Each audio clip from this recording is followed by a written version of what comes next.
मैं खुद को एक ऐसी आदिम दुनिया में पाया जहां औरतों का राज चलता था और उन्हें मर्दों से बहुत ऊपर माना जाता था। पूरा समाज औरतों के हिसाब से चलता था। यहाँ औरतों की नज़र में मर्द बस निकम्मे लोग थे जो सिर्फ अपना पेट भर सकते थे। और मुझे सिर्फ इसलिए क्योंकि मैं बच्चे पैदा नहीं कर सकता था, कबीले की मुखिया ने जनजाति से निकाल दिया। उसका कहना था कि मर्द सिर्फ जंगली बेर तोड़ने के काम आते हैं। हम समाज का सबसे बेकार हिस्सा हैं, किसी काम के नहीं। लेकिन जब मैंने बेलों का इस्तेमाल करके नदी की सबसे बड़ी मछलियां पकड़ लीं, तब उन सभी औरतों की नज़रें बदल गईं, जबकि वो अभी भी थोड़े से बेरों के लिए लड़ रही थीं। मैं तो पहले ही मर्दों को भुनी हुई मछली खिलाना शुरू कर चुका था। और ये सब सिर्फ इसलिए मुमकिन था क्योंकि मेरे पास वो चीज़ थी जिसे ये औरतें कभी समझ नहीं सकती थीं। मेरे दिमाग में 5,000 साल की सभ्यता और ज्ञान भरा हुआ था। उसी समय उस गीली और अंधेरी गुफा में कबीले की मुखिया विनुया मुझे यान को घृणा भरी नज़रों से देख रही थी। मेरे कबीले से निकल जाओ। वह गुफा के बीचों बीच एक बड़े पत्थर पर बैठी थी। उसके शरीर पर जानवरों की खाल लिपटी हुई थी और वह पूरे रौब और सत्ता के साथ मुझे ऊपर से नीचे तक घूर रही थी। मैंने अपनी मुट्ठियां कस ली।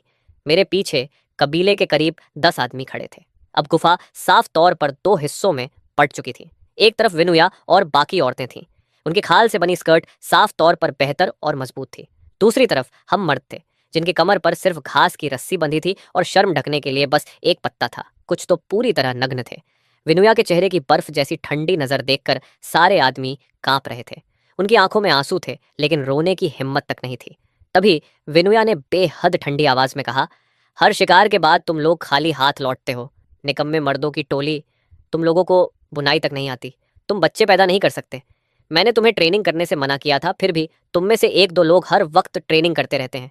तुम लोग कबीले का खाना बर्बाद करते हो। अगर तुम खाना भी नहीं ला सकते तो तुम्हारा कोई मतलब नहीं। उसकी आवाज़ इतनी ठंडी थी जैसे बर्फ चुभ रही हो। उसके आसपास खड़ी औरतें हमें तिरस्कार भरी नज़रों से देख रही थीं और धीरे धीरे हमारा मजाक उड़ा रही थीं। मेरी आंखें हल्की सी कांपीं। मैं इस दुनिया में ट्रांसमाइग्रेट होकर आया था। मैं एक ऐसी आदिम दुनिया में पहुंच चुका था जहां कुछ भी नहीं था। इस दुनिया में ताकत सिर्फ औरतों के पास थी। कबीले की औरतें बच्चे पैदा कर सकती थीं। वो जानवरों की खाल तैयार करना जानती थीं, बच्चों को पालती थीं और उन्हें सबसे ऊंचा माना जाता था, जबकि मर्दों को बस थोड़ा ताकतवर बंदर समझा जाता था। लेकिन मेरी मुठ्ठियां और कस गईं क्योंकि मैं एक ट्रांसमाइग्रेटर था। मैं किसी भी इंसान से बेहतर इस समाज की कमजोरियां जानता था। यहाँ कोई टेक्नोलॉजी नहीं थी। हथियार बेहद साधारण थे। लोग हर वक्त भूख से तड़पते रहते थे। हर खाने में पेड़ की छाल और जंगली बेर खाने पड़ते थे। पका हुआ मांस खाना तो बस सपना था। अगर इस दुनिया में कोई एक अच्छी चीज थी तो वो ये कि यहाँ की औरतें बेहद खूबसूरत थीं। उनकी त्वचा गोरी थी और चेहरे बहुत सुंदर थे। तभी अचानक मेरे दिमाग में एक इलेक्ट्रॉनिक आवाज गूंजी, बधाई हो host, patriarchal clan system activate हो चुका है। मैन क्वेस्ट जारी किया जा रहा है। एक शक्तिशाली पुरुष प्रधान जनजाति बनाइए। कंट्रीब्यूशन पॉइंट शॉप एक्टिवेट हो चुकी है। जब तक होस्ट कबीले के विकास के लिए फायदेमंद काम करता रहेगा, उसे अचीवमेंट और एक्सचेंज पॉइंट्स मिलते रहेंगे। इन पॉइंट से शॉप में कुछ भी खरीदा जा सकता है जिसकी कल्पना की जा सके। यही तुम्हारी जनजाति बनाने का सबसे बड़ा सहारा होगा। जैसे ही वो आवाज़ मेरे दिमाग में गूंजी, मेरे होठों पर हल्की मुस्कान आ गई। आखिरकार मेरा सिस्टम जाग चुका था। लेकिन अब इस कबीले में रहना नामुमकिन था। इस दुनिया में औरतें कल्टीवेशन कर सकती थीं। कबीले की औरतें इतनी खूबसूरत इसलिए थीं क्योंकि कल्टीवेशन उनके शरीर को ताकत और खून से भर देती थी। यहाँ तक कि कबीले की मुखिया अकेले हम 10 मर्दों को आसानी से कुचल सकती थी। जहाँ तक मर्दों की बात थी, मौजूदा कल्टीवेशन टेक्निक पूरी तरह औरतों के शरीर के हिसाब से बनाई गई थी। अगर कोई मर्द इसे करने की कोशिश करता तो उसके शरीर के फटकर मरने की संभावना बहुत ज्यादा थी। ऊपर से इसका असर भी बेहद कम होता था। लेकिन अब जब मेरा सिस्टम जाग चुका था तो समय आ गया था कि इन औरतों को दिखाऊं कि असली मर्द क्या होता है। तभी कबीले की औरतों के बीच से मेरी उम्र की एक लड़की आगे आई। उसका नाम येमो था। उम्र करीब 18 साल और उसके बालों में पतली हड्डी लगी हुई थी। उसने घबराई हुई आवाज में कहा, चीफ, अभी बहुत भयानक गर्मी चल रही है। बाहर न जंगली बेर बचे हैं और न खाने लायक सब्जियां। कृपया यान को मत निकालिए। कम से कम गर्मी कम होने तक इंतजार कीजिए। उस लड़की का चेहरा सुंदर और मासूम था, लेकिन उसकी चमकती आंखों में आंसू भरे हुए थे। तभी विमुया ने ठंडी आवाज में कहा, मर्दों को सजा मिलनी ही चाहिए। इसमें कोई बदलाव नहीं होगा। यूं आई, पीछे हट जाओ। उसकी नजर इतनी ठंडी थी जैसे बर्फ के टुकड़े चुभ रहे हों। यूं आई को देखकर मेरा दिल थोड़ा पिघल गया। वह मेरी बचपन की साथी थी, बाकी औरतों से अलग। जहाँ बाकी औरतें मुझे जानवर समझती थीं, वहीं वो सच में मुझे अपने बड़े भाई की तरह सम्मान देती थी। तभी मैंने गहरी आवाज में कहा, बस बहुत हुआ मुया। तुम चाहती हो कि मैं चला जाऊं, है ना? फिर विमू जी जैसी लड़की को क्यों डांट रही हो? मैं खुद इन मर्दों को लेकर चला जाऊंगा और सुन लो विमुया, मैं इन मर्दों को लेकर एक नई जनजाति बनाऊंगा। वहां हमारी जिंदगी तुम लोगों से 1000 गुना नहीं, 10,000 गुना बेहतर होगी। और एक दिन ऐसा आएगा जब तुम खुद रोते हुए मेरे पास आओगी। मेरी आंखों में तेज चमक थी और मेरी आवाज पूरी गुफा में गूंज रही थी। मेरी बात सुनते ही वो मुया अचानक जोर से हंस पड़ी। उसका पूरा शरीर हंसी से कांप रहा था। उसकी पतली और खूबसूरत काया हिल रही थी। उस पल उसकी हंसी इतनी ठंडी थी जैसे उसने दुनिया का सबसे बड़ा मजाक सुन लिया हो। तभी कबीले की कुछ औरतें गुस्से में चिल्लाईं, यान गंदे बंदर, तेरी हिम्मत कैसे हुई चीफ से ऐसे बात करने की। जबकि बाकी औरतें जोर जोर से हंसने लगीं। न बुनाई आती है, न घर बनाना आता है, न बच्चों की देखभाल करनी आती है। एक बेकार बंदर होकर भी बिना शर्म के बड़ी बड़ी बातें कर रहा है कि वो ऐसा कबीला बनाएगा जो हमारे कबीले से 1000 गुना बेहतर होगा। भला यान की बात पर कौन यकीन करेगा। कुछ औरतें जोर जोर से हंसते हुए बोलीं, चुप हो जा और घुटनों पर बैठकर चीफ से माफी मांग। चाहे जानवरों की तरह दिन रात मेहनत करनी पड़े, लेकिन कबीले में रहना जरूरी है। अभी कबीला छोड़ना मतलब सीधा मौत को बुलाना है। उनके ताने पूरी गुफा में गूंज रहे थे। मेरे पीछे खड़े कबीले के मर्दों के शरीर कालिक, धूल और मिट्टी से ढके हुए थे। वो इतने दुबले पतले थे कि उनकी पसलियां साफ बाहर निकली हुई दिख रही थीं। उनके चेहरे पर डर और बेबसी साफ दिखाई दे रही थी। वो धीरे धीरे मेरा हाथ खींचते हुए मुझे शांत करने की कोशिश करने लगे। जाहिर था उन्हें मेरी बातों पर जरा भी भरोसा नहीं था। उनकी नज़रों में मैं बस एक ऐसा मर्द था जिसे औरतें जब चाहे मार सकती थीं, गालियां दे सकती थीं और किसी बेकार जानवर की तरह फेंक सकती थीं। इस दुनिया में मर्दों की हैसियत जानवरों से भी बदतर थी। मैंने ठंडी सांस छोड़ी और उन सब की तरफ देखकर कहा, हूँ, ये औरतें कुछ नहीं समझती। अब से तुम सब मेरी बात मानोगे। मैं यान तुम सबको ऐसी जिंदगी दूंगा जहां किसी चीज की कमी नहीं होगी। कौन मेरे साथ चलेगा। मैंने हाथ उठाकर सामने खड़े उन दुबले डरे हुए मर्दों को देखा। वो सब ऐसे खड़े थे जैसे डर से उनकी आत्मा तक कांप रही हो। लेकिन उनमें से किसी ने भी मेरी तरफ उम्मीद से नहीं देखा। सबको लग रहा था कि मैं पागल हो चुका हूँ। कुछ लोग तो तुरंत घुटनों पर गिर गए और विनुया के सामने सिर झुकाकर गिड़गिड़ाने लगे। वो बिना शर्म के जानवरों जैसा जीवन जीने को तैयार थे। बस किसी तरह कबीले में रहना चाहते थे। उनके लिए गुलामी में जीना भी बाहर मरने से बेहतर था। लेकिन 3 आदमी ऐसे थे जो अब और अपमान सहकर जीना नहीं चाहते थे। उनमें 2 थोड़े उम्र दराज आदमी थे और एक मेरी उम्र का जवान। वो धीरे धीरे गुफा से बाहर निकले और आकर मेरे पास खड़े हो गए। उनमें से एक ने दांत भींचते हुए कहा, अगर बाहर भूख और ठंड से मरना भी पड़ा तब भी मैं अब गुलाम बनकर नहीं जीऊंगा। हम तुम्हारे साथ चलेंगे। उन्हें मेरी बातों पर पूरा भरोसा नहीं था, लेकिन विनुया की क्रूरता ने उनके दिल में गुस्सा भर दिया था। बाकी लोग जो अभी भी घुटनों पर बैठे थे हमें दया और बेबसी से देख रहे थे। उनकी आंखों में साफ लिखा था कि वो हमें मरा हुआ मान चुके हैं। उनके हिसाब से इस समय कबीला छोड़ना मतलब खुदकुशी करना था। मैंने और रुकना सही नहीं समझा और उन तीनों के साथ गुफा छोड़ दी। गुफा से बाहर निकले अभी ज्यादा समय नहीं हुआ था कि पीछे से तेज कदमों की आवाज सुनाई दी। मैंने पीछे मुड़कर देखा तो यूं आई भागती हुई आ रही थी। उसने कुछ नहीं कहा। उसकी आंखें आंसुओं से भरी हुई थीं। वो सीधे मेरे पास आई, मेरा हाथ पकड़ा और उसमें कुछ जंगली बेर रख दिए। मैंने हाथ खोलकर देखा तो उसमें सिर्फ 2-3 हरे और अदब के बेर थे। उन्हें देखकर मैंने गहरी सांस ली। इस दुनिया में खाना इतना कम था कि बांटने के बाद किसी के पास कुछ बचता ही नहीं था। ये बेर उसने जरूर खुद भूखा रहकर छुपाकर बचाए होंगे। मैं इतना भावुक हो गया कि कुछ पल तक बोल ही नहीं पाया। युआई ने आंसू रोकते हुए कहा, यान अभी किसी तरह टिके रहना, मैं तुम्हारे लिए और बेर लाकर दूंगी। उसने मेरी तरफ उम्मीद भरी नजरों से देखा। मैंने उसके सिर पर हाथ फेरा और मुस्कुरा कर कहा, फिक्र मत करो, मैं जरूर वापस आऊंगा, ये मेरा वादा है। युआई का चेहरा इतना दुखी था कि वो कभी भी फूट फूट कर रो सकती थी। उसने सुबकते हुए कहा, बड़े भाई यान आप जरूर कर लोगे, मुझे आप पर भरोसा है। मैं चलती हूँ, अलविदा।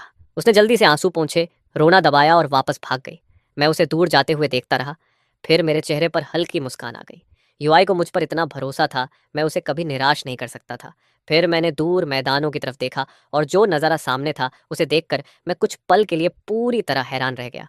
मैं तो सोच रहा था कि कबीले से निकाला जाना मतलब मौत है, लेकिन बाहर की दुनिया तो खजाने से भरी पड़ी थी। आसमान साफ था, बारिश तक नहीं हो रही थी। चारों तरफ की जमीन किसी सोने की खान जैसी लग रही थी। दूर दूर तक मोटी ताजी हिरणों के झुंड खुले मैदानों में दौड़ रहे थे। पेड़ों की ऊंची शाखाओं पर बड़े बड़े फल लटक रहे थे। एक विशाल मधुमक्खी का छत्ता शहद से भरा हुआ था। ये सारी चीजें ऐसी थीं जिन्हें औरतों वाला कबीला हासिल नहीं कर सकता था, लेकिन मेरे लिए ये सब पाना मुश्किल नहीं था। तभी पीछे से एक आदमी परेशान होकर बोला, अगर हम यहाँ ऐसे ही खड़े रहे तो सच में मर जाएंगे। क्या हमें किसी दूसरे कबीले में नहीं जाना चाहिए।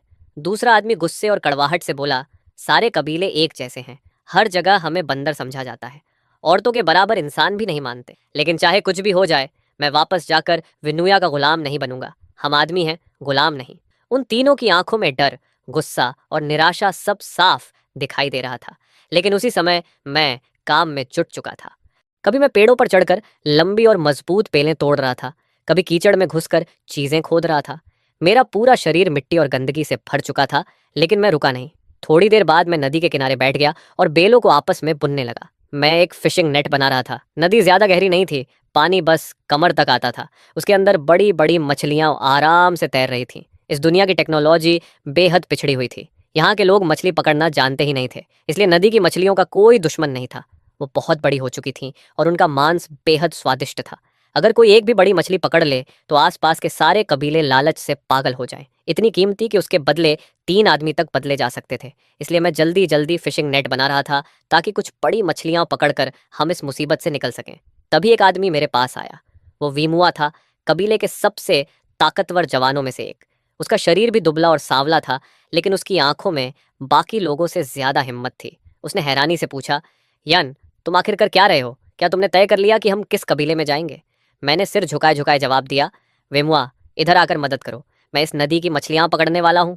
मैं लगातार बेलों को बुनता जा रहा था ताकि जाल की गांठें सही रहें और मछलियां उसमें फंस जाएं। वेमुआ मुझे ऐसे देख रहा था जैसे मैं सच में पागल हो गया हूँ। उसने माथा पकड़कर कहा, यन, तुम सच में पागल हो गए हो। काफी देर से हम सब तुम्हें देख रहे हैं। तुम यहाँ अजीब अजीब चीजें बना रहे हो और अब कह रहे हो कि मछली पकड़ोगे। मछलियाँ पानी में रहती हैं, बहुत तेज होती हैं और इतनी फिसलन भरी कि पकड़ना नामुमकिन है। मैंने खुद एक पूरी दोपहर एक मछली के पीछे भागकर बिताई थी और मुश्किल से उसे छू पाया था।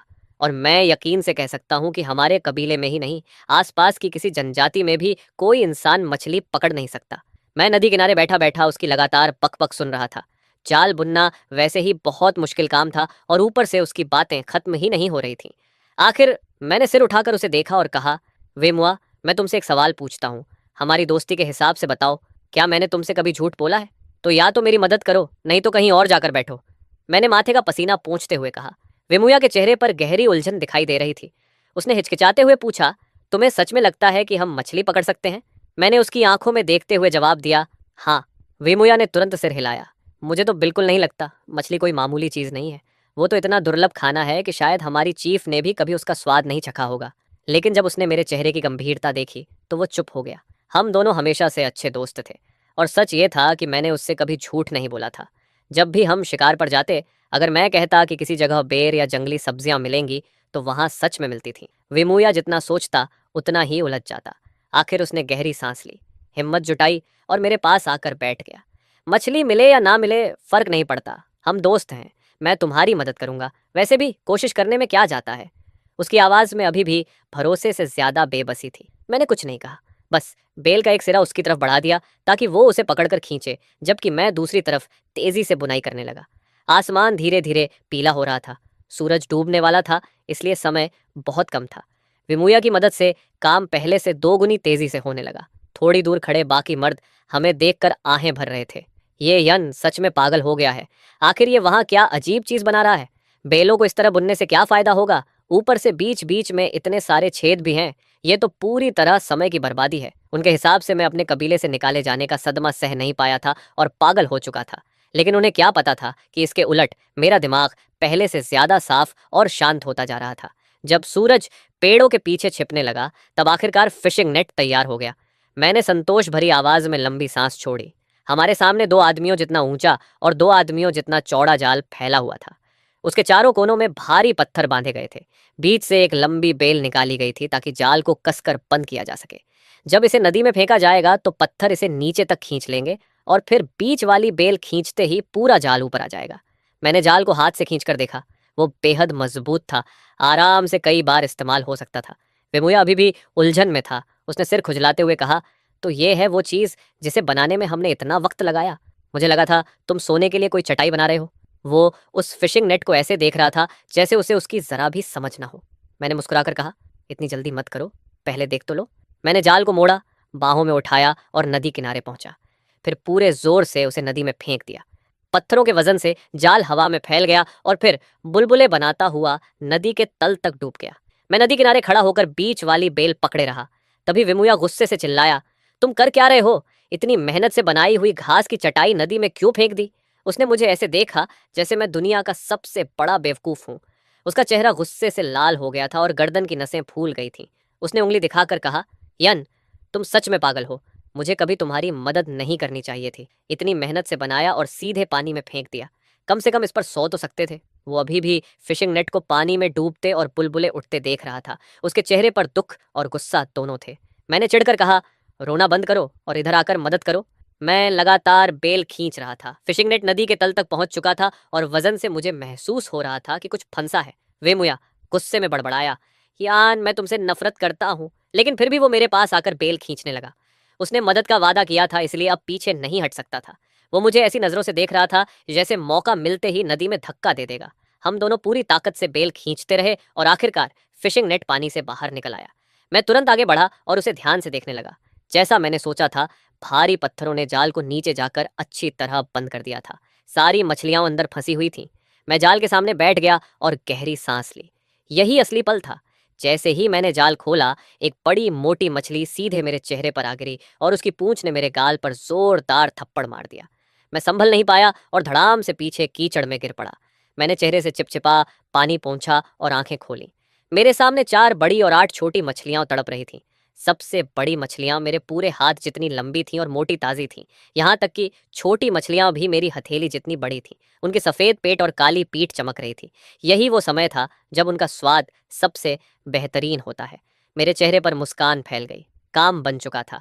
तभी मेरे दिमाग में सिस्टम की आवाज़ गूंजी, बधाई हो होस्ट, आपने पहली बार कबीले के लिए योगदान दिया है।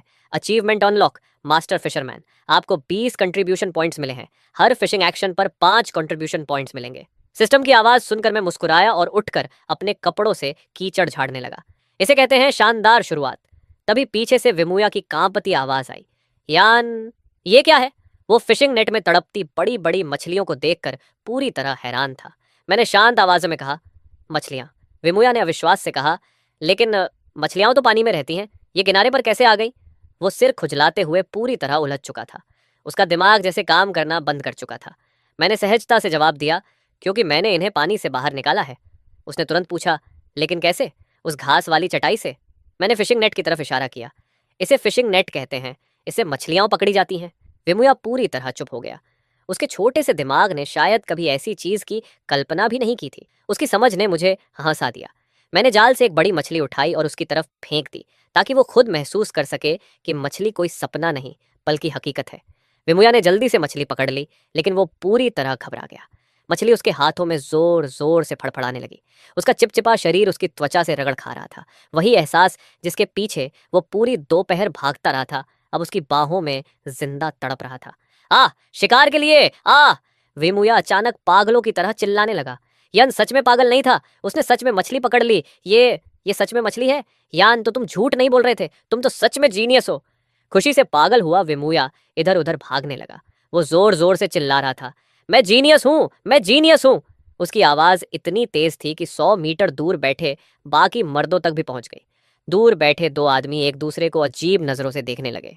उनमें से एक ने माथा पकड़कर कहा, लगता है एक और पागल हो गया।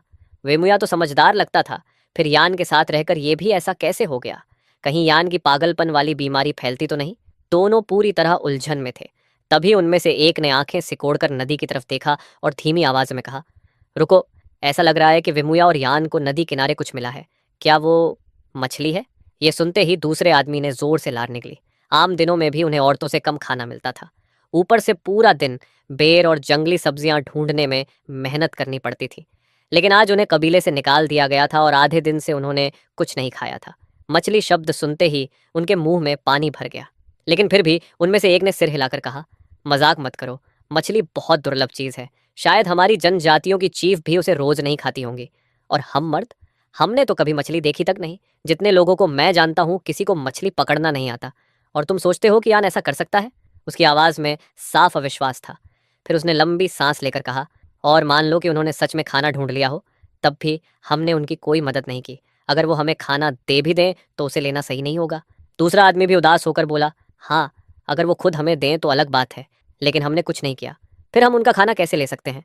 दोनों बातें करते हुए रात बिताने के लिए सूखी टहनियां और लकड़ियां इकट्ठा कर रहे थे। तभी दूर अंधेरे में एक परछाई दिखाई दी।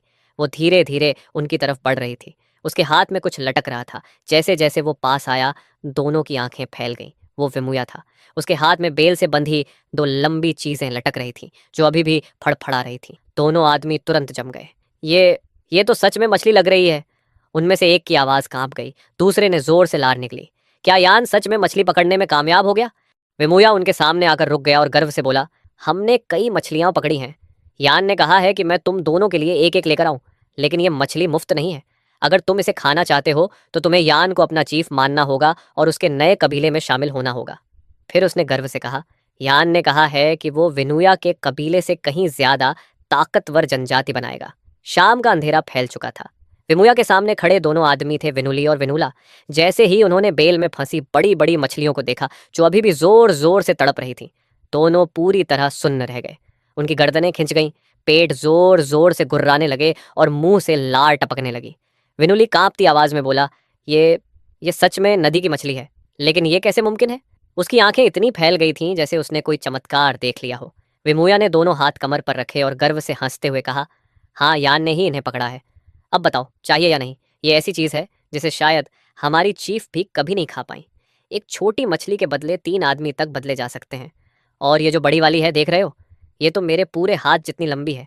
लेकिन एक शर्त है, अगर मछली चाहिए तो तुम्हें मेरे बड़े भाई यान को अपना चीफ मानना होगा। इतना कहते हुए विमुया ने जानबूझकर दोनों मछलियां उनके नाक के सामने लहरा दी। दोनों की आंखें तुरंत लालच से चमक उठीं, लेकिन विनुला ने बड़ी मुश्किल से खुद को संभाला। उसने पेट की भूख को दबाते हुए कहा, विमुया, हम ये मछली ऐसे नहीं खा सकते। मुझे यकीन नहीं कि यान ने इसे खुद पकड़ा है। पहले साबित करो कि ये मछली खतरनाक नहीं है। अगर ये नदी में सड़ी हुई मिली हो, अगर इसमें कीड़े या बीमारी हो, अगर हमने इसे खा लिया तो हम मर जाएंगे। ये सुनते ही दूसरा आदमी, जो अभी तक मछली को घूर रहा था, अचानक होश में आ गया। सच में मछली पकड़ना उन्होंने कभी सुना तक नहीं था। इतने साल जंगल में जीने के बाद उनका इंस्टिंक्ट कह रहा था कि अजीब चीजें खाने से मौत भी हो सकती है। विमुया ने सिर खुजलाया और बेबस होकर कहा, अगर नहीं खाना तो ठीक है, मैं जाकर यान से पूछता हूँ। उसे सच में लग रहा था कि ये दोनों बेवजह मुश्किल पैदा कर रहे हैं। इतने बड़े और मोटे मछलियां देखकर भी नखरे कर रहे थे। उसके हिसाब से चाहे मछली थोड़ी खराब भी होती, लोग फिर भी उसके लिए लड़ पड़ते। लेकिन वो कुछ नहीं बोला और दोनों को साथ लेकर नदी किनारे वापस आ गया। उसी समय मैं फिशिंग नेट दोबारा नदी में फेंक चुका था और पूरी ताकत से उसे बाहर खींच रहा था। जाल इतना भारी हो चुका था कि उसे बाहर निकालना मुश्किल हो रहा था। जैसे ही मैंने उसे किनारे पर घसीटा और खोला, अंदर फिर से शानदार पकड़ थी। 3 बड़ी और 6 छोटी मछलियां तड़प रही थीं। सबसे बड़ी मछलियां फिर से मेरे पूरे हाथ जितनी लंबी और कटोरे जितनी मोटी थीं। तभी सिस्टम की आवाज मेरे दिमाग में गूंजी, बधाई हो होस्ट, आपने फिर से सफल शिकार किया है। आपको 5 कंट्रीब्यूशन पॉइंट्स मिले हैं। विनूली और विनूला थोड़ी दूर खड़े ये सब शुरू से अंत तक देख रहे थे। उन्होंने अपनी आंखों से मुझे नदी से मछलियां निकालते देखा। उनकी दुनिया जैसे उसी पल टूट गई। अभी कुछ देर पहले तक वो सोच रहे थे कि मैं पागल हूं, लेकिन अब उनकी आंखों के सामने सच खड़ा था। विनोला का चेहरा शर्म से लाल हो गया। उसने अभी अभी मछलियों को खराब बताया था और अब मैं उसके सामने एक के बाद एक मछलियां निकाल रहा था। उस पल दोनों सिर्फ एक ही चीज करना चाहते थे, मेरे सामने घुटनों पर गिरकर मुझे अपना चीफ मान लेना। अगर हो सकता तो वो समय पीछे घुमाकर खुद को थप्पड़ मारते कि मछली देखकर तुरंत क्यों नहीं टूट पड़े। हमें तो पहले ही कबीले से निकाल दिया गया है, फिर इतनी सोच विचार किस बात की? मैंने बिल्कुल सामान्य आवाज में कहा। फिर मैंने विमुया की तरफ देखा। मैंने उसे पहले ही कहा था कि मछलियां देकर उन दोनों को अपने साथ मिला लें, लेकिन अब वो दोनों मछली लिए बिना ही अजीब चेहरे बनाए खड़े थे। मैंने भौहें सिकोड़कर पूछा, तुम लोग अभी तक इतने धीमे क्यों हो? आखिर मामला क्या है? विमुया ने सिर खुजलाते हुए कहा, उन्होंने मछली लेने से मना कर दिया। उन्हें लगता है कि तुम्हारी मछलियों में कुछ गड़बड़ है। वो सोचते हैं कि ये जहरीली हैं या इनमें कीड़े वगैरह होंगे। ये सुनकर मैं हैरानी से चिल्ला पड़ा, क्या? मछलियां तो नदी से निकली हैं ना, फिर इनमें अच्छा बुरा क्या होगा? ये लोग इतने बेवकूफ़ क्यों हैं? और ये मछलियां तो मैंने अभी अभी यहीं पकड़ी हैं, देखो कितनी ताज़ा है। आखिर तुम लोगों की दिक्कत क्या है? कहीं तुम्हें लग तो नहीं रहा कि मैं जो मछली दे रहा हूँ वो बहुत छोटी है? ठीक है, मत लो, जाओ फिर जंगल में बेर तोड़ो। मैंने भौं उठाकर विनुली और विनुला की तरफ देखा। दोनों ने तुरंत चेहरे पर चापलूसी भरी मुस्कान ला दी। नहीं नहीं चीफ यान, अब से आप ही हमारे चीफ हैं। आप जो कहेंगे हम वही करेंगे। हमसे गलती हो गई जो हमने सोचा कि आप पागल हो गए हैं। हमें माफ़ कर दीजिए। अब से आप चाहे जो करें, हम आपका पूरा साथ देंगे, है ना विनुली? विनुला जल्दी जल्दी बोला। विनुली भी तुरंत सिर हिलाने लगा। हाँ हाँ, चीफ जो कहेंगे वही करेंगे। अगर चीफ हमें पूर्व जाने को कहेंगे तो हम कभी पश्चिम नहीं जाएंगे। दोनों के चेहरे खुशी से चमक रहे थे। उनकी सारी सावधानी और डर गायब हो चुका था। आखिर मैं वो इंसान था जो मछली पकड़ सकता था, ऐसी चीज जो आसपास की किसी भी जनजाति ने शायद कभी नहीं देखी थी, यहाँ तक कि उनकी चीफ ने भी नहीं। एक छोटी मछली 3 आदमियों के बराबर कीमती थी। ऐसे में इज्जत और सम्मान की किसे पड़ी थी? सबसे जरूरी था जल्दी से मेरी चापलूसी करना। एक तरफ खड़ा विमुया ये सब देखकर मन ही मन सोच रहा था, तो मछली से सच में इंसानों से कुछ भी करवाया जा सकता है। मैंने हल्की मुस्कान के साथ कहा, और अभी कुछ देर पहले तक तुम लोग मुझ पर शक कर रहे थे। बड़े वाले मछली भूल जाओ, ये 2 छोटी वाली ले लो। मैंने थोड़ी ऊपर उठाई और 2 छोटी मछलियां उनकी तरफ फेंक दी। यही उनका आज रात का खाना था। दोनों ने लालच से मेरी बड़ी मछलियों की तरफ देखा, जो मेरे पूरे हाथ जितनी लंबी थी, फिर अपने हाथ में पड़ी छोटी मछलियों को देखा, जो बस हथेली जितनी थी। दोनों ने मन ही मन दुखी होकर आह भरी, लेकिन कुछ कहने की हिम्मत नहीं हुई। आखिर पहले वो भूख से मर रहे थे, अब छोटी मछली ही सही, कम से कम मछली तो खाने को मिल रही थी, और उन्होंने तो एक उंगली तक नहीं हिलाई थी। उन्हें तो इसके लिए उम्र भर मेरा शुक्रगुजार होना चाहिए था।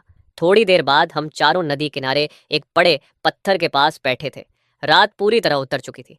नदी की लहरें हल्के हल्के चमक रही थीं। पानी के बहने की आवाज और नमकीन हवा पूरे माहौल को भर रही थी। मैं अपने हाथ में अभी अभी पकड़ी हुई बड़ी मछली पकड़े बैठा था और एक बड़ी परेशानी में था। क्या इसे सच में कच्चा खाना पड़ेगा? मेरे दिमाग में बस यही चल रहा था। आखिर मछली और मांस जैसी चीजें आग पर भूनकर ही सबसे अच्छी लगती हैं। तभी अचानक विमुया खुद को रोक नहीं पाया। उसने एक बड़ी मछली उठाई और उसे कच्चा खाने के लिए मुंह की तरफ ले गया। विनुली और विनुला भी वही करने वाले थे। मैंने तुरंत उन्हें रोक दिया। रुको, इसे कच्चा क्यों खा रहे हो? पहले आग पर भूनेंगे। मेरी बात सुनते ही तीनों ऐसे जम गए जैसे उन पर बिजली गिर गई हो। उनके चेहरों पर डर साफ दिखाई देने लगा। विनुला कांपती आवाज में बोला, चीफ यान, हमने कहा था कि हम आपकी हर बात मानेंगे, लेकिन आप अभी डिवाइन फायर की बात कर रहे हैं। ये हमसे नहीं माना जाएगा। उसके चेहरे पर साफ डर था। विमुया, विनुली और विनुला तीनों ने एक दूसरे की तरफ देखा और मुश्किल से लार निकली। उन्हें लगने लगा था कि शायद वो गलत थे। शायद मैं सच में पागल था, क्योंकि उनके लिए डिवाइन फायर यानी आग कोई सामान्य चीज नहीं थी। वो उनके हिसाब से आसमान के देवताओं का श्राप था, जो हर 10 साल में धरती पर उतरता था। एक ऐसी भयानक आग जो जंगलों को पकड़ लेती थी और सब कुछ जलाकर राख कर देती थी। ना जाने कितनी जनजातियां उस आग में खत्म हो चुकी थीं, इसलिए हर जनजाति उसे सबसे बड़ा टैबू मानती थी। ऐसी चीज जिससे जितना दूर रहो उतना अच्छा। और अब मैं कह रहा था कि मैं वही आग जलाने वाला हूँ। तीनों मुझे डर भरी नजरों से देखने लगे। उनके हाथों में पकड़ी मोटी ताजी मछलियां भी अब उन्हें स्वादिष्ट नहीं लग रही थी। मैंने उनकी शक्लें देखकर परेशान होकर कहा, तुम लोग मुझे ऐसे क्यों घूर रहे हो? ये सिर्फ आग है, कोई देवताओं का श्राप नहीं। लेकिन फिर मैंने आसपास देखा। आग जलाने के लिए कुछ भी नहीं था। पत्थर रगड़ना बहुत झंझट वाला था और लकड़ी घिसने का मन नहीं था। तभी सिस्टम की आवाज मेरे दिमाग में गूंजी। होस्ट के दिमाग की जानकारी डिटेक्ट की जा रही है। आवश्यकता, आग जलाना। Recommended item, wind proof lighter. ये छोटी लौ पैदा कर सकता है और तेज हवा में भी सामान्य रूप से काम करेगा। कीमत 20 एक्सचेंज पॉइंट्स। क्या एक्सचेंज कंफर्म करें? ये सुनते ही मैंने उत्साह में अपनी जांग थपथपाई। सही है, मैं तो लगभग सिस्टम को भूल ही गया था। ये तो दिमाग पढ़कर चीजें रिकमेंड भी करता है। मैंने मन ही मन एक्सचेंज कंफर्म कर दिया। अगले ही पल मेरे हाथ में एक छोटा काला चौकोर लाइटर प्रकट हो गया। ऊपर ढक्कन लगा था। बाहर से देखने पर वो किसी काले पत्थर जैसा लग रहा था। मैंने उंगली से उसे ठकठकाया। वो काफी मजबूत था। मैंने मन ही मन सोचा कि भविष्य में इससे चीजें तोड़ने में भी काम लिया जा सकता है। तभी विमुया फिर घबरा कर बोला, चीफ यान, पागलपन बंद कीजिए। आप डिवाइन फायर जलाने की बात कर रहे हैं। क्या आपको नहीं पता कि यह देवताओं का अपमान है? इससे आसमान का श्राप हमारे ऊपर आ जाएगा। डिवाइन फायर ऐसी चीज है जिसे इंसान कंट्रोल नहीं कर सकता।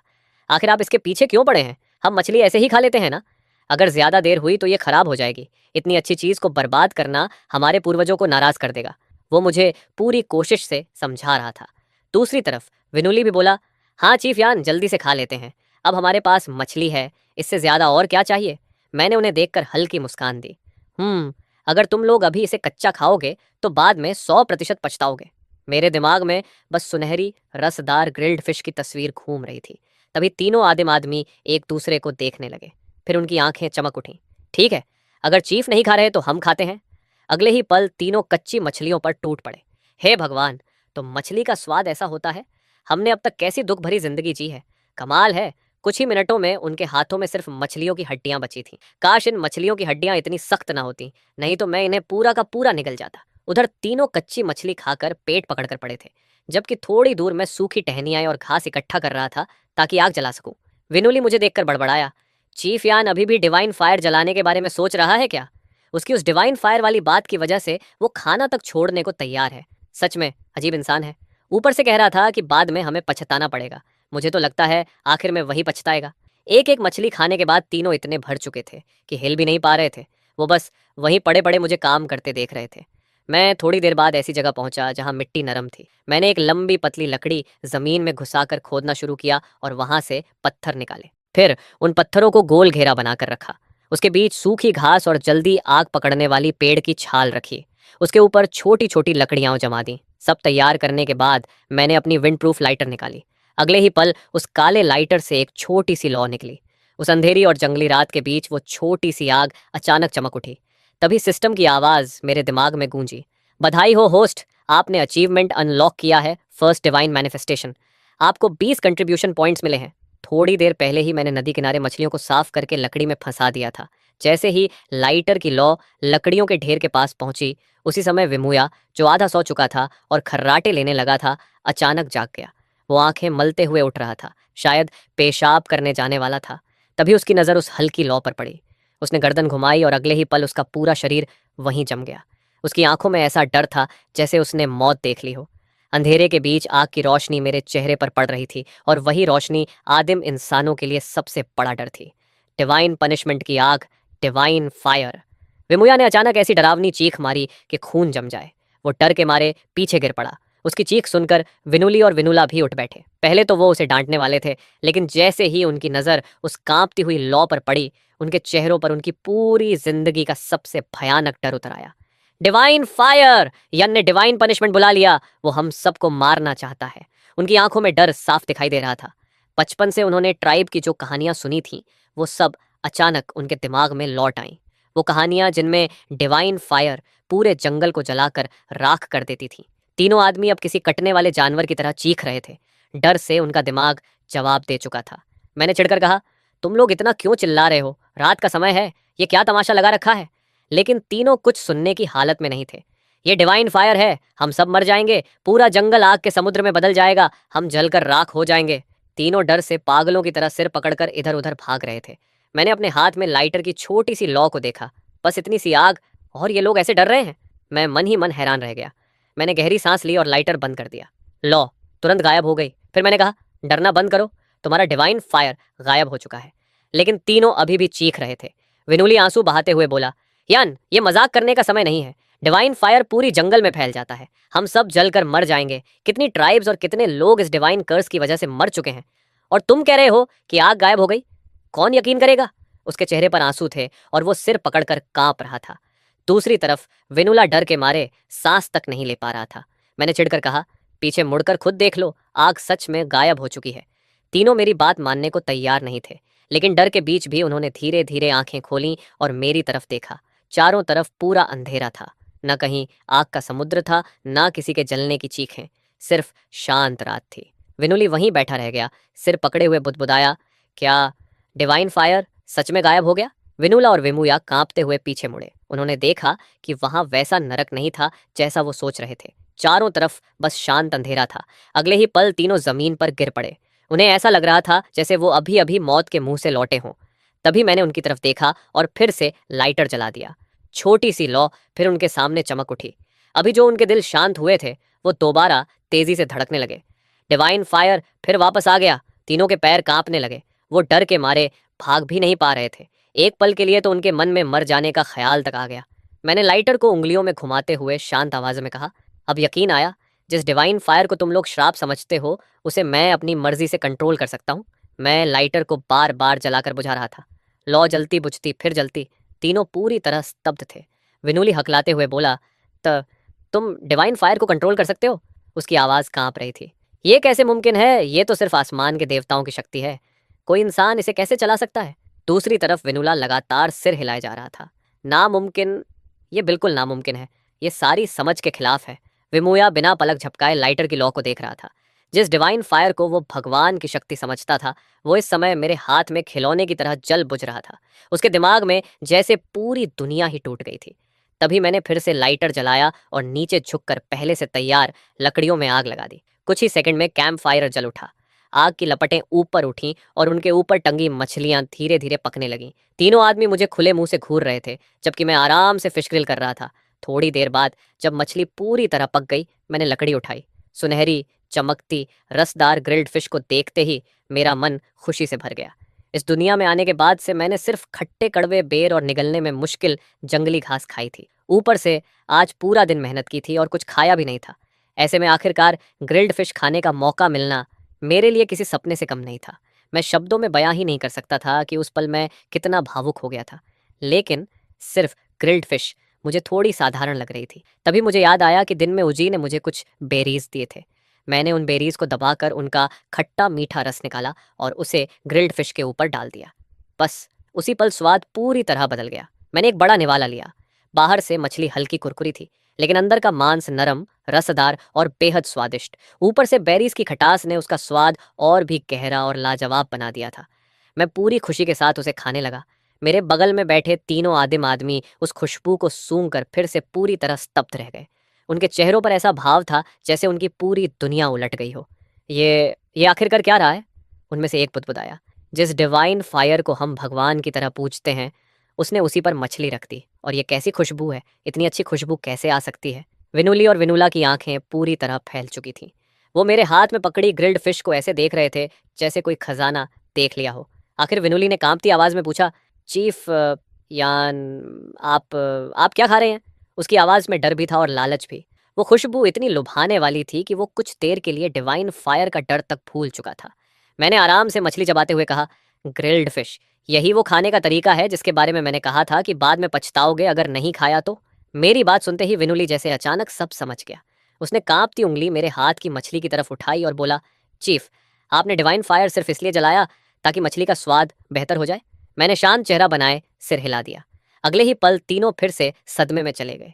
सिर्फ खाने को स्वादिष्ट बनाने के लिए मैंने डिवाइन फायर का इस्तेमाल किया था। उस पल उनकी नज़रों में मैं किसी इंसान जैसा नहीं लग रहा था। उन्हें ऐसा महसूस हुआ जैसे मेरे सामने आसमान और धरती भी छोटे हों।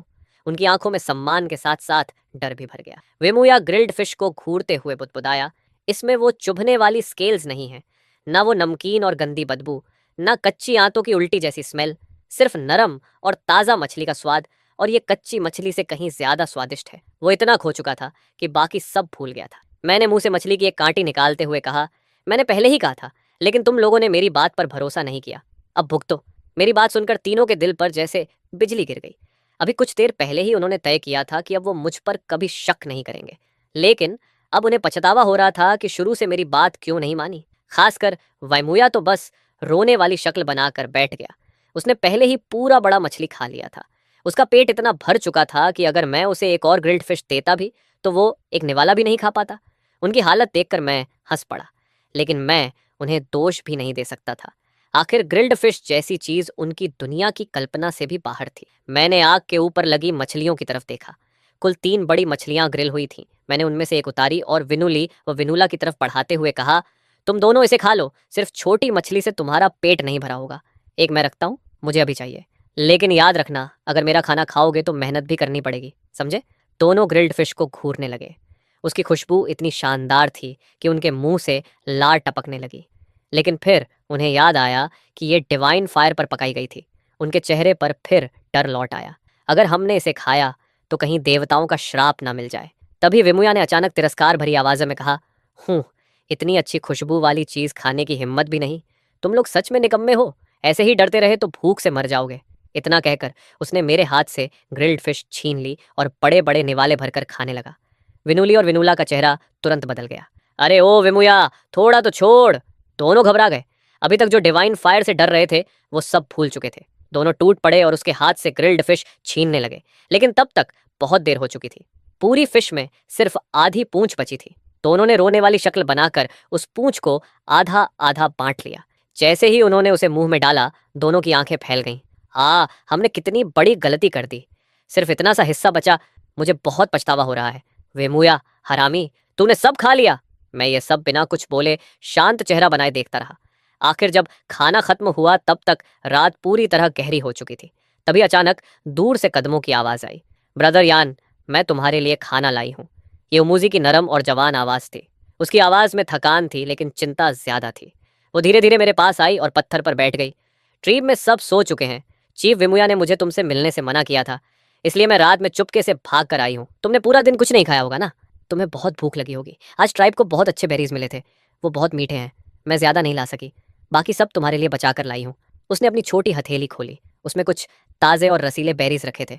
उसकी चिंतित शक्ल देखकर मैं बस हल्का सा मुस्कुरा दिया। क्या तुमने कुछ नहीं खाया? उसने घबरा कर पूछा। लेकिन सच तो ये था कि मैं अभी पूरा एक ग्रिल्ड फिश खाकर बैठा था और पेट भरा हुआ था। दूसरी तरफ उमुजे खुद भूखी थी। ट्राइब में सबको बहुत कम खाना मिलता था, फिर भी उसने अपने हिस्से से बेरीज बचाकर मेरे लिए रखे थे। वो खुद ज़रूर भूखी होगी।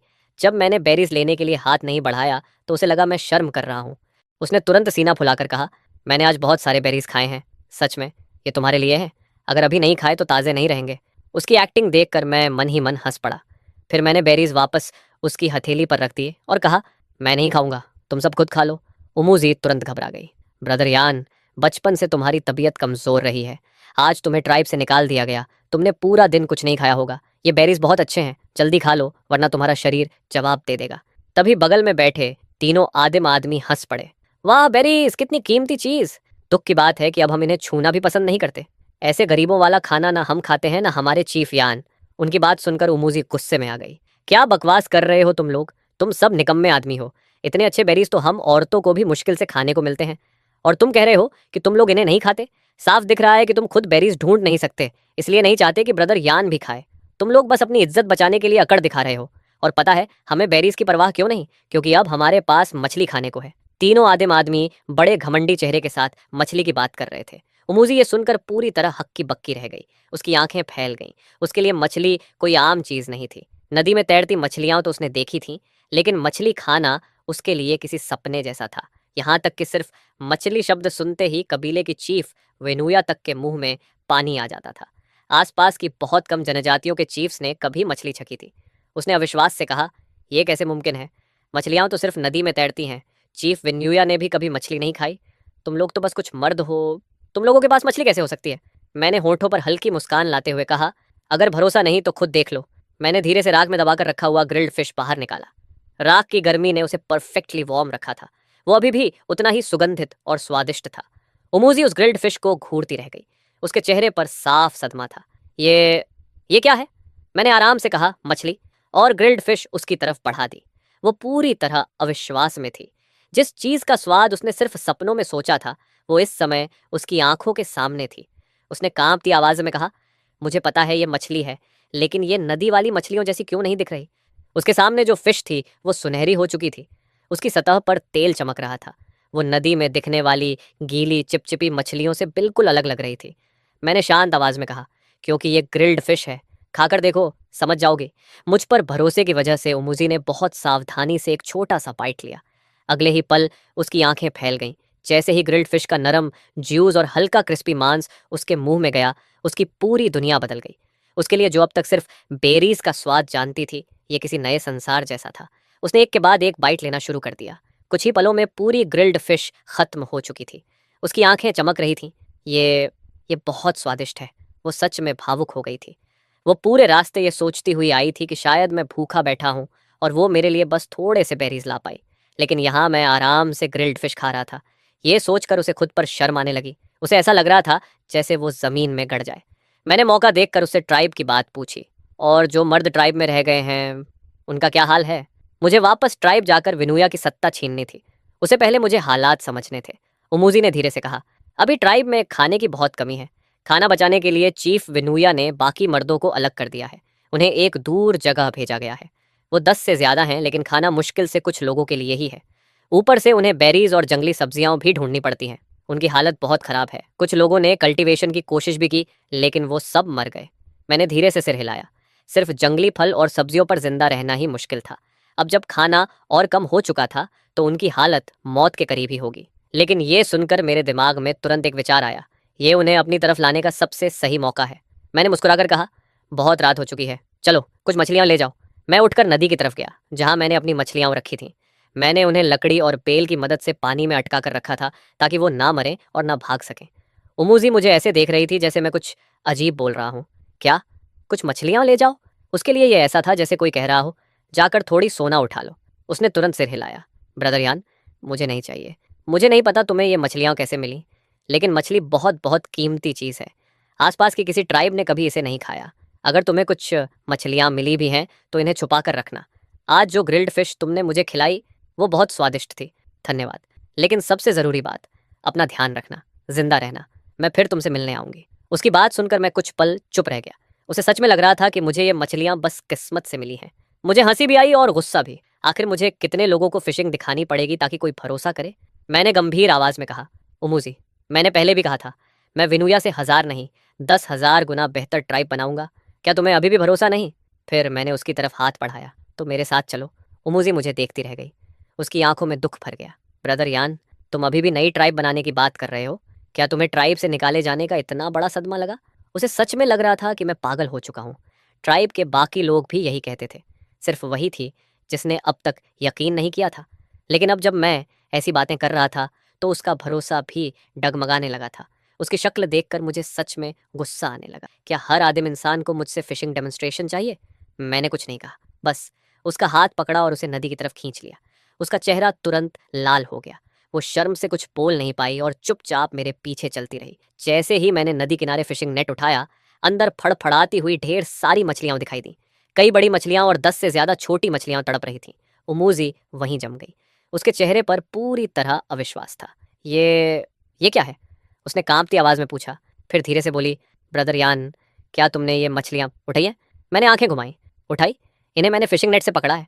मैंने आराम से कुछ मछलियां निकाली, उन्हें बेल में पिरोया और उसकी तरफ बढ़ा दिया। उमूजी ने कांपते हाथों से मछलियां ली। तुमने सच में ये मछलियां पकड़ी हैं? तुम सच में फिशिंग कर सकते हो? क्या ये सच में मुमकिन है? उसकी पूरी दुनिया जैसे टूट चुकी थी। वो यन जो पेरिस तक ढूंढने में कमजोर माना जाता था, वही अब नदी जैसी खतरनाक जगह से मछलियां पकड़ रहा था।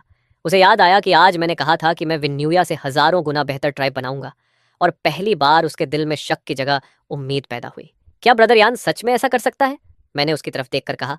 इन मछलियों को अपने पास रखो और ध्यान रहे कोई इन्हें देख ना ले। और आगे से मुझे कम मत समझना, समझी? मैंने धीरे से उसके सिर पर हाथ मारा। उमूजी एक हाथ में बड़ी मछलियां पकड़े खड़ी थी। खुशी और हैरानी इतनी अचानक आई थी कि वो कुछ बोल ही नहीं पा रही थी। जब उसने दोबारा मेरी तरफ देखा तो अंधेरी रात में उसे सिर्फ मेरा शांत और हैंडसम चेहरा दिखाई दे रहा था।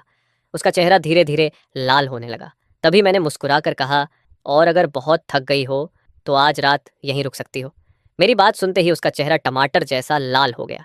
उसकी चमकती आंखें इधर उधर भागने लगीं। वो इतनी शर्मिंदा हो गई कि ठीक से खड़ी भी नहीं हो पा रही थी। उसे देखकर मैं मन ही मन हंस पड़ा। मुझे ऐसा लग रहा था जैसे मैंने कोई शरारत कर दी हो। भले ही ये आदिम लोग इस तरह की बातों में काफ़ी खुले होते हैं, लेकिन आखिरकार उमुजी अभी भी एक छोटी लड़की ही थी। उसमें शर्म तो थी ही। वैसे भी मैंने जो उसे रात रुकने के लिए कहा था वो बस मजाक था। अभी तो दिन भी पूरी तरह ढला नहीं था। ऊपर से हमारे पास सिर्फ एक बड़ा सा साझा डॉर्मिटोरी था, कोई अलग कमरा तक नहीं जहां अकेले रहा जा सके। उमूजी ने सिर झुका लिया। उसकी निगाहें अपने पैरों की उंगलियों पर टिकी थीं। फिर धीमी आवाज में बोली, ठीक है, लेकिन मैं अभी बहुत छोटी हूँ। थोड़ा और बड़ी हो जाने दो। जब मैं चीफ विनुया जितनी बड़ी हो जाऊंगी। उसकी बात सुनकर मैं कुछ देर सोच में पड़ गया। सच तो ये था कि उमूजी की उम्र अब भी पूरी नहीं हुई थी, लेकिन फिर भी वो पूरे इलाके में एक बडिंग ब्यूटी मानी जाती थी। मगर क्या सच में उसके विनुया जितना बड़ा होने तक इंतजार करना पड़ेगा? और फिर उसके शब्द मुझे कुछ अजीब भी लगे। ऐसा लग रहा था जैसे वो किसी और बात का इशारा कर रही हो। जब मैं विनुया जितनी बड़ी हो जाऊंगी, जब तक मैं पूरी तरह समझ पाता। वो लाल चेहरा लिए भाग चुकी थी। मैं दूर आसमान की तरफ उदासी से देखने लगा। नहीं, अब और इंतजार नहीं हो सकता। मुझे तुरंत उन तीनों आदिम आदमियों से घर बनवाना होगा। एक पल भी और नहीं रुक सकता। लंबी सांस लेकर मैं वापस उस बड़े डॉर्मिटोरी में जाकर सो गया। अगले दिन ट्राइब के दक्षिण पश्चिम में मौजूद एक संकरी और अंधेरी गुफा के अंदर पीले और सूखे चेहरे वाले मर्द चुपचाप बैठे थे। उनके लिए बोलना तक भारी लग रहा था। गुफा ठंडी, गीली और बदबूदार थी। ये वही लोग थे जिन्होंने कल मेरे साथ ट्राइब छोड़ने की हिम्मत नहीं की थी। वो अब भी किसी तरह विनुया की ट्राइब से चिपके हुए थे, लेकिन बदले में उन्हें अब दोगुना काम और आधा खाना मिल रहा था। तभी उनमें से एक आदमी जो पालथी मारकर मेडिटेशन कर रहा था, अचानक दर्द से चीख उठा। उफ! आह! बाकी आदमी घबरा गए। वुफा, वुफा! वो उसे पकड़कर झकझोरने लगे। अगले ही पल वुफा ने अचानक आंखें खोल दी। उसकी आंखें खून जैसी लाल थीं। वो बुरी तरह हाँफ रहा था और उसके पूरे शरीर से पसीना बह रहा था। कांपती आवाज में उसने कहा, मैं लगभग मर ही गया था। उसके चेहरे पर मौत का डर साफ दिख रहा था। अगर उसने आखिरी पल में खुद को संभाला ना होता तो वो भी उन मर्दों की तरह मर चुका होता जिन्होंने कल्टीवेशन की कोशिश की थी। एक आदमी दांत भींचकर बोला, हम मर्द औरतों के सामने कुछ भी नहीं है। हम चाहे कितनी भी मेहनत करें, उनकी बराबरी नहीं कर सकते। हम महीनों ट्रेनिंग करें, तब भी उतना आगे नहीं बढ़ते जितना वो एक दिन में बढ़ जाती है। दूसरा आदमी गुस्से में बोला, इतने लोग मर चुके हैं, फिर भी तुम कल्टीवेशन करते जा रहे हो। वूफा ने कड़वी हंसी के साथ जवाब दिया, अगर कल्टीवेशन ना करें तो क्या करें, ऐसे ही भूख से मरने का इंतजार। उसने बाकी लोगों की तरफ देखा, अगर ऐसे ही चलता रहा तो हमारी मौत तय है। कम से कम कोशिश करते हुए मरना बेहतर है। वूफा इन मर्दों में सबसे उम्र दराज और अनुभवी था। उसकी प्रोग्रेस औरतों जैसी नहीं थी, लेकिन मर्दों में वो सबसे मजबूत माना जाता था। फिर भी वो सिर्फ पहला स्तर ही पार कर पाया था। उसकी ताकत और स्टैमिना बस थोड़ा सा बड़ा था, जबकि ट्राइब की ज्यादातर औरतें दूसरे या तीसरे स्तर तक पहुंच चुकी थीं। वो एक हाथ से किसी भी मर्द को हरा सकती थी। चीफ विनुया तो चौथे स्तर तक पहुंच चुकी थी। यहाँ तक कि छोटी उमूजी का लेवल भी उससे ऊंचा था। वूफा ने अपनी मुट्ठी भींची और खुद पर हंस पड़ा। क्यों, हम भी इंसान है ना, सिर्फ मर्द होने की वजह से हमारी जिंदगी इतनी मुश्किल क्यों है। आखिरकार वो थका हुआ शरीर घसीटते हुए उठा। चलो, आज की गैदरिंग का समय हो गया। बाकी आदमी भी कड़वी मुस्कान के साथ उठ गए। अगर ऐसे ही चला तो हम ज्यादा दिन नहीं बचेंगे, लेकिन कर भी क्या सकते हैं। तभी उनमें से एक आदमी ने थकी हुई हंसी के साथ कहा, काश कोई भगवान हमारे सामने खाने का ढेर लेकर आए और कहे कि अगर हम उसका साथ दें तो जिंदगी भर भूखे नहीं रहेंगे। अगर ऐसा हुआ तो मैं उसकी गुलामी करने को भी तैयार हूं। सब लोग दुख भरी हंसी हंसने लगे। ऐसा कभी नहीं होगा। तभी बाहर से तेज आवाज आई, अरे ओ महान और सर्वशक्तिमान चीफ यान के आदेश पर मैं महान विनया तुम्हें बचाने खाना लेकर आया हूं। सूरज की तेज रोशनी में गुफा के बाहर एक आदमी खड़ा था। उसके दोनों हाथों में मछलियां थीं। उसका चेहरा चमक रहा था। वो विनुआ था। सब लोग उसे देखकर दंग रह गए। विनुआ, उन्होंने उसे अविश्वास से देखा। उसका चेहरा चमकदार था, शरीर ताकतवर और मसल्स से भरा हुआ। वो कल तक उन्हीं जैसा था, लेकिन आज बिल्कुल अलग दिख रहा था। एक आदमी चौंक कर बोला, तुम्हें तो ट्राइब से निकाल दिया गया था ना, फिर तुम्हारी हालत इतनी अच्छी कैसे हो गई? क्या तुम्हें कोई अच्छी ट्राइब मिल गई? बाकी लोग भी तुरंत उसके चारों तरफ जमा हो गए। उनकी आंखों में जलन और लालच साफ था। उनके दिमाग में सिर्फ एक ही बात आई, विनुआ को जरूर कोई शानदार ट्राइब मिल गई है। विनुआ ने सीना फुलाकर गर्व से कहा, शानदार ट्राइब? नहीं, ये दुनिया की सबसे बेहतरीन ट्राइब है। सबकी आंखें चमक उठीं। विनुआ ने मुस्कुराकर कहा, और सबसे बड़ी बात, वो ट्राइब तुम्हें भी स्वीकार करने को तैयार है। इसी वजह से मैं यहाँ आया हूँ। ये सुनते ही सबकी सांसें तेज हो गईं। सच में? ऐसी ट्राइब सच में है? तुम मजाक तो नहीं कर रहे? विनुआ ने हाथ हिलाकर कहा, आराम से, चीफ पहले ही तुम्हारी हालत जान चुके हैं। अब खुश हो जाओ। दरअसल आज सुबह मैंने ही विनुआ को भेजा था ताकि वो उन मर्दों को वापस लाए जिन्होंने कल मेरा साथ नहीं दिया था। उसी समय उमरी और उमरा मेरे कहने पर गुफा में घर बनाने का काम शुरू कर चुके थे। कल हमने पेट भरकर खाया और पिया था। आज से काम शुरू होना था। तभी बाकी लोग जल्दी जल्दी पूछने लगे, जल्दी बताओ ये ट्राइब कहाँ है? चीफ कौन है? कितने लोग हैं वहाँ? विनुआ ने रहस्यमय अंदाज में कहा, ट्राइब नदी के किनारे है, हमारे पुराने कैंप से ज्यादा दूर नहीं। सब लोग उलझन में पड़ गए। नदी के किनारे? वो तो यहीं पास में है। फिर विनुआ ने गर्व से घोषणा की, और उस ट्राइब के महान और सर्वशक्तिमान चीफ हैं यान। अगले ही पल सबके चेहरे जम गए। उनकी सारी उम्मीदें उसी पल टूट गईं। क्या यान सच में पागल हो गया है? ट्राइब से निकाले जाने का सदमा वो सह नहीं पाया। गुफा में मौजूद लोग आपस में फुसफुसाने लगे। सही कह रहे हो, कल उसने सिर्फ चीफ विन्यूया को खुलकर चुनौती ही नहीं दी, बल्कि ये भी बकवास करने लगा कि वो अपनी खुद की ट्राइब बनाएगा। अरे, किसी आदमी ने कभी ट्राइब बनाई है क्या? दूसरा आदमी भी हंस पड़ा। बिल्कुल, कोई मर्द ट्राइब कैसे बना सकता है? बाकी लोगों के चेहरों पर निराशा साफ दिख रही थी। वो लोग फिर से बेरीज और जंगली सब्जियां इकट्ठा करने निकलने ही वाले थे कि तभी विनुआ ने तिरस्कार भरी मुस्कान के साथ कहा, तुम लोग मुझ पर भरोसा नहीं करते? चीफ यान ने मुझे खुद खाना देकर भेजा है, लेकिन अगर खाना चाहिए तो तुम्हें हमारे चीफ यान की ट्राइब ज्वाइन करनी होगी। ये सुनते ही बाकी लोग हंसी उड़ाने लगे। छे, कल तक तो तुम लोग सिर्फ 4 आदमी थे। 4 लोग मिलकर क्या कर लोगे? चाहे तुम बेरीज लाए हो या जंगली सब्जियां, उससे कोई प्रभावित नहीं होगा। तभी भीड़ में मौजूद एक आदमी की नजर विनुआ के हाथों पर गई। उसकी आंखें अचानक फैल गईं। रुको, ये मछली है? सब लोग तुरंत उसके हाथों की तरफ देखने लगे। बेल में पिरोई हुई 2 विशाल मछलियां अभी भी तड़प रही थीं। वो किसी आदमी के बाजू जितनी लंबी और कटोरे जितनी चौड़ी थीं। एक आदमी कांपती आवाज में बोला, ये सच में मछली जैसी लग रही है। उसे याद आया कि बचपन में उसने नदी किनारे एक छोटी सी फिश देखी थी जो गलती से किनारे पर कूद आई थी। वो बस उंगली जितनी थी, लेकिन उसका स्वाद उसने आज तक नहीं भुलाया था। और विनुआ के हाथ में जो था वो उससे कई गुना बड़ा था। मछली? ये कैसे हो सकता है? चीफ तक को कभी मछली खाने का मौका नहीं मिला, और तुम कह रहे हो कि यान के साथ रहने पर तुम्हें ये मिली? बाकी लोग अब भी शक कर रहे थे, लेकिन उनकी आंखें मछली से हट नहीं रही थीं। वो मछलियां अभी भी तड़प रही थीं, बिल्कुल नदी की असली मछलियों जैसी। और सबसे डरावनी बात ये थी कि वो बहुत बड़ी थी। कई दिनों से ठीक से खाना न मिलने की वजह से सबके मुंह में पानी भर आया। ये सच में मछली है, सचमुच की मछली। विनुआ को सच में मछली मिल गई। सब लोग सांस रोके उसे देख रहे थे। तभी अचानक एक आदमी पागलों की तरह भीड़ से निकलकर आगे कूदा। उसकी आंखें भूखे जानवर जैसी हो चुकी थीं। वो सीधे मछली पर टूट पड़ा। उसने बहुत लंबे समय से असली खाना नहीं खाया था, और मछली वो चीज़ थी जिसे वो सालों से नदी में तैरते हुए सिर्फ लालच से देखता आया था। यहाँ तक कि कई चीफ्स ने भी कभी उसका स्वाद नहीं चखा था। लेकिन विनुआ अब पहले वाला कमजोर आदमी नहीं था। उसका शरीर अब मजबूत हो चुका था। उसने आसानी से उस आदमी को धक्का देकर पीछे फेंक दिया और मछली अपने से दूर कर ली। फिर जोर से बोला, रुको, अभी तक तुम लोगों ने चीफ यान के प्रति वफादारी की कसम नहीं खाई है। अभी थोड़ी देर पहले तक तुम लोग उन्हें पागल और झूठा कह रहे थे। अब मछली चाहिए, सपना देखो। उसने एक हाथ से कई भूखे आदमियों को पीछे धकेल दिया। अब वो पहले जैसा दुबला पतला नहीं था। रोज मछली खाने की वजह से उसकी मसल्स उभर आई थी। दूसरी तरफ बाकी लोग इतने कमजोर थे कि ठीक से खड़े भी नहीं हो पा रहे थे। उनमें से कुछ गुस्से में चिल्लाए, विनुआ, हमें मछली दे दो, क्या तुम अब भी हमारे ट्राइब के आदमी नहीं हो? लेकिन विनुआ ने हंसते हुए कहा, बहुत पहले मैं इस ट्राइब का आदमी था। अब मैं चीफ यान के क्लैन का सदस्य हूँ। यान का नाम सुनते ही सबके चेहरे बिगड़ गए। फिर शुरू हो गया। हर तीसरे शब्द में यान यान। वो बस एक पागल आदमी है जो सपने देखता रहता है। एक आदमी आगे बढ़कर बोला, विनुआ, समझदारी से काम लो, यहाँ हम सब ज्यादा हैं। चुपचाप मछली रख दो और सबको खाने दो। फिर शायद हम चीफ विनुआ से कहकर तुम्हें वापस ट्राइब में रहने दें। समझे? ट्राइब में रहोगे तो प्रोटेक्शन मिलेगी। हम बेरीज इकट्ठा करेंगे, आराम से जिंदगी बिताएंगे। बाहर उस पागल यान के पीछे घूमने से तो बेहतर ही है। ये सुनकर विनुआ को सच में हंसी आ गई। आराम की जिंदगी? उसने मजाक उड़ाते हुए कहा, तुम लोग खुद से खाना तक नहीं ढूंढ सकते और मुझे वापस उसी जिंदगी में बुला रहे हो जहां हमें जानवरों की तरह ट्रीट किया जाता था। उसकी आंखों में दया उभर आई।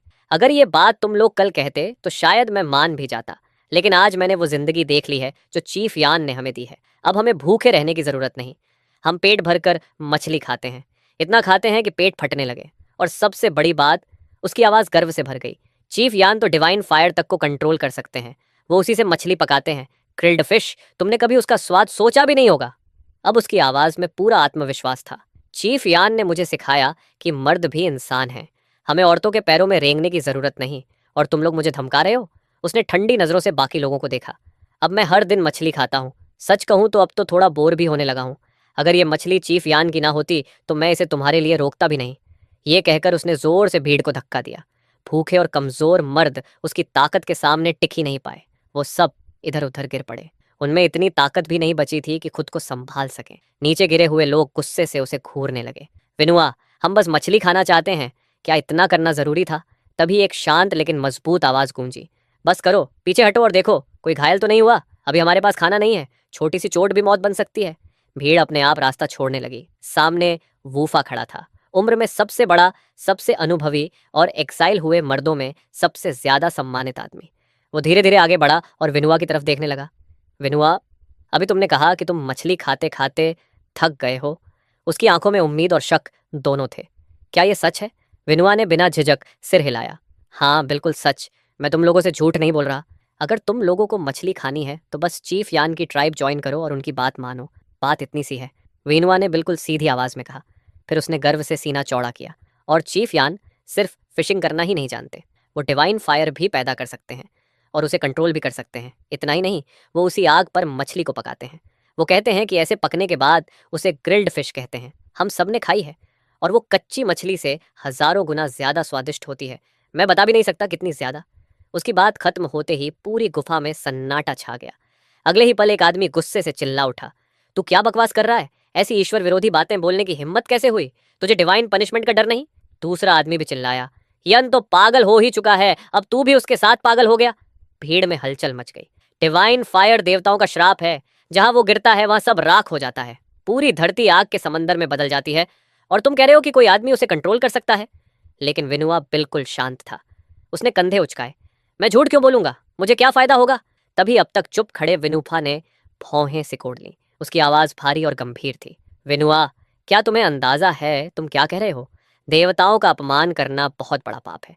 अगर सच में तुम डिवाइन फायर के बारे में ऐसी बातें कर रहे हो तो क्या तुम्हें डर नहीं कि देवता हम सबको जिंदा जला देंगे? विनुआ ने उसकी आंखों में देखते हुए कहा, मुझे नहीं पता देवताओं का श्राप आएगा या नहीं, लेकिन मैं जो कह रहा हूँ वो सच है। चीफ यान सच में डिवाइन फायर को कंट्रोल कर सकते हैं। अगर भरोसा नहीं तो चलकर खुद देख लो। विनूफा ने काफी देर तक उसे घूरा। उसके चेहरे पर गहरा शक था। आखिरकार उसने ठंडी सांस ली। ठीक है, अगर तुम इतने जिद्दी हो तो चलकर देखते हैं। बाकी लोग भी एक दूसरे को देखने लगे। उन्हें अब भी भरोसा नहीं था, लेकिन जिज्ञासा डर से बड़ी हो चुकी थी। विनुआ बिना कुछ कहे मुड़ा और गुफा से बाहर निकल गया। बाकी लोग भी उसके पीछे चल पड़े। ट्रीप ज्यादा दूर नहीं थी। वो जानता था कि सिर्फ शब्दों से उन्हें यकीन नहीं होगा, उन्हें खुद अपनी आंखों से देखना पड़ेगा। कुछ ही देर बाद विनुआ उन सबको लेकर नदी किनारे पहुंचा जहां हम रुके हुए थे। दूर से उन्होंने विनुली और विनुला को नदी किनारे फिशिंग करते देखा और थोड़ी दूरी पर मैं कैंप फायर के पास बैठा था, बिल्कुल वैसे ही जैसे विनुआ ने बताया था। आग की लपटें लकड़ियों के बीच नाच रही थीं। चट-चट की आवाजें हवा में गूंज रही थीं। विनुआ अपने साथ पूरा दर्शक दल लेकर आ चुका था। मैंने सिर उठाकर उन दुबले पतले काले पड़े आदमियों को देखा जो उसके पीछे खड़े थे। मेरे होंठों पर हल्की मुस्कान आ गई। अच्छा, तो ट्राइब की फ्यूचर फाउंडेशन खुद चलकर आ गई। शुरुआत में उन लोगों की नज़र सिर्फ हमारे अस्थायी शेल्टर पर गई। वो बस कुछ लकड़ियों और पत्तों से बना कमजोर सा आश्रय था। उनमें से एक आदमी हंस पड़ा। यही उनकी ट्राइब है। एक तेज हवा आए और सब उड़ जाएगा। बाकी लोग भी तिरस्कार से देखने लगे, लेकिन जैसे जैसे वो आगे बढ़े उनका ध्यान मुझ पर गया। मैं पत्थरों के घेरे के बीच बैठा था और कैंप फायर के पास कुछ कर रहा था। वो लोग जिज्ञासा से आगे झुककर देखने लगे। तभी अचानक लपटें तेज हो गईं। एक चमकदार रोशनी फूटी। गर्म हवा और धुआं ऊपर उठने लगा। अगले ही पल सभी की आंखें फैल गईं। Deep divine fire! ये सच में डिवाइन फायर है। भागो, जल्दी भागो! पूरा समूह डर के मारे बिखर गया। लोग एक दूसरे पर गिरते हुए पीछे हटने लगे। अफरा तफरी मच गई। यहाँ तक कि विनूफा जैसा अनुभवी आदमी भी पत्थर की तरह जम गया। उसका शरीर कांपने लगा।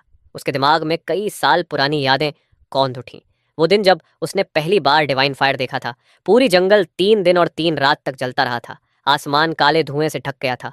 सूरज तक दिखाई नहीं देता था। मूसलाधार बारिश के बाद वो किसी तरह उस जगह तक पहुंचा था, लेकिन वहां कुछ नहीं बचा था। पेड़, जानवर, इंसान सब राख हो चुके थे। वो पुराना डर समय को पार करके फिर उसके सामने खड़ा हो गया। उसके पैर बुरी तरह कांपने लगे।